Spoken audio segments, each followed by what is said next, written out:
Something major just went down, and it's exactly what the government didn't want you to notice. Over the weekend, elite counter-terror units swept across the country, targeting multiple cities in a covert operation that left even seasoned investigators stunned. Hotels were raided, men were arrested, and the link, one that could shake Britain's entire asylum system to its core. What unfolded wasn't just shocking, it was a warning, and it's only just beginning. Let's get into it. But first, hit the like button and subscribe to the channel for more. This weekend, Britain woke up to the chilling reality of what many have feared for years: the intersection of open border asylum policy and national security risk. In a coordinated, pre-planned sweep across multiple cities, including London, Manchester, Rochdale, Stockport and Swindon, counter-terror police and military personnel raided asylum hotels and detained 5 Iranian nationals suspected of plotting terror activity on British soil. Let that sink in. Not one isolated arrest, but 5 men taken into custody in a sweeping operation involving the Metropolitan Police's Counter-Terrorism Command. This wasn't some run-of-the-mill immigration check. This was a major counter-terrorism response involving intelligence, surveillance, and military backup. The story broke, revealing that the raids directly targeted migrant hotels, underscoring what critics of Britain's asylum system have long warned.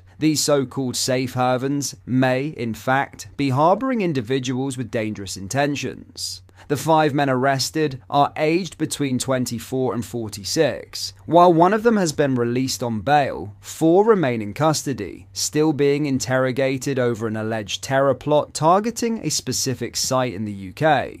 According to the Metropolitan Police, the affected site has been notified and is under protective monitoring. No further details have yet been released to the public, but sources say the operation is being treated as both significant and highly complex. So how did this happen? Well, here's where the story gets even more alarming. According to sources, some of these men reportedly entered the UK through irregular routes, code for illegal or unvetted pathways. It raises deeply uncomfortable questions about the effectiveness of Britain's border security and vetting procedures. How many more slipped through the cracks? How many more are hiding in plain sight in taxpayer-funded hotel rooms, waiting for the right moment to strike? Let's be honest, we are seeing the consequences of years of weak immigration enforcement, politically correct paralysis, and a government that repeatedly put optics above safety.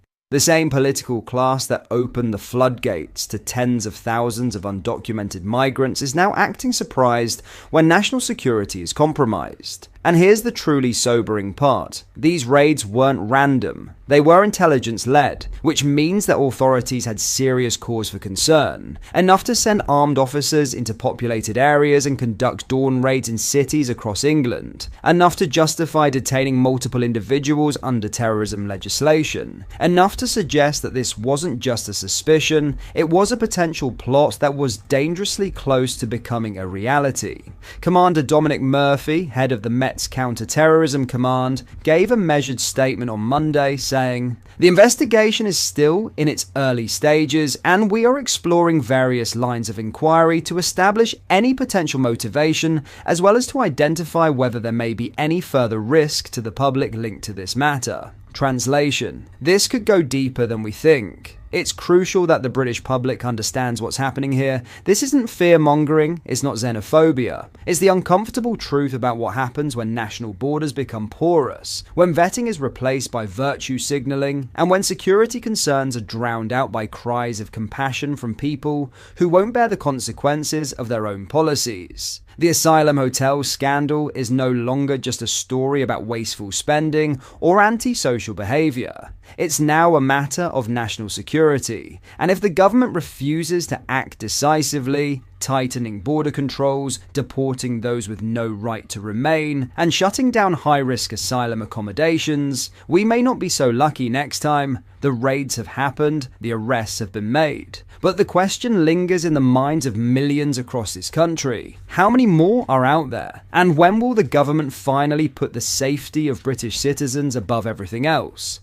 In other news, Britons are being warned to expect a reduction in retirement income by up to 20%, as markets struggle to navigate the current global trade war. President Donald Trump's new import taxes on goods from almost every country have triggered significant economic turbulence across global markets. The financial shockwaves have reached the UK, raising concerns among pension holders about the security of their retirement savings. In response, the Society of Pension Professionals, SPP, has produced an informational paper to address these concerns from the British public. The report aims to clarify how the market volatility since early April 2025 might affect different types of pension holders in Britain. Based on the SPP's findings, the tariffs are concerning news for those with defined contribution (DC) pensions.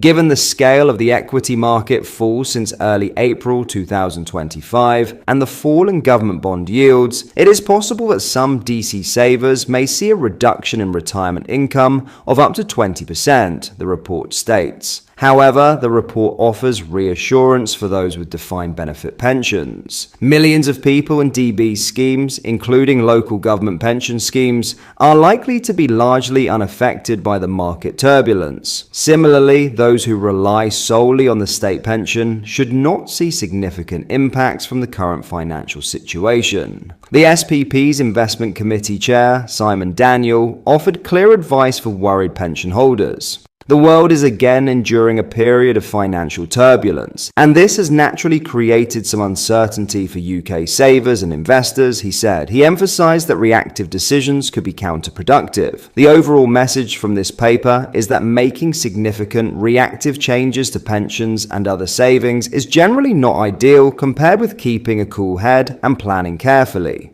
Steve Dunn, PhD researcher and associate tutor at the University of Warwick, previously gave a damning verdict on Trump's handling of the economy. He explained, "Across the opening 100 days of his second term, Trump has devastated, perhaps irreparably, economic confidence in the US. In the short term, decreased economic trust will prolong market volatility." April 3rd to 4th saw the largest ever two-day loss, as $6.6 trillion $5 trillion was erased from US stocks. Trump's tariffs are also expected to depress growth both at home and abroad. In the longer term, diminished economic trust will continue to weaken bond markets, hampering America's ability to service its colossal national debt. Perhaps most significantly, declining global trust will accelerate processes of de-dollarization and reduce reliance on the dollar as a reserve currency.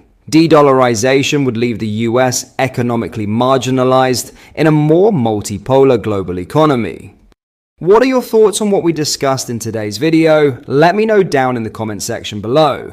If you have not yet already, make sure you do drop a like on this video and subscribe to the channel for more British content. Thank you, take care, goodbye.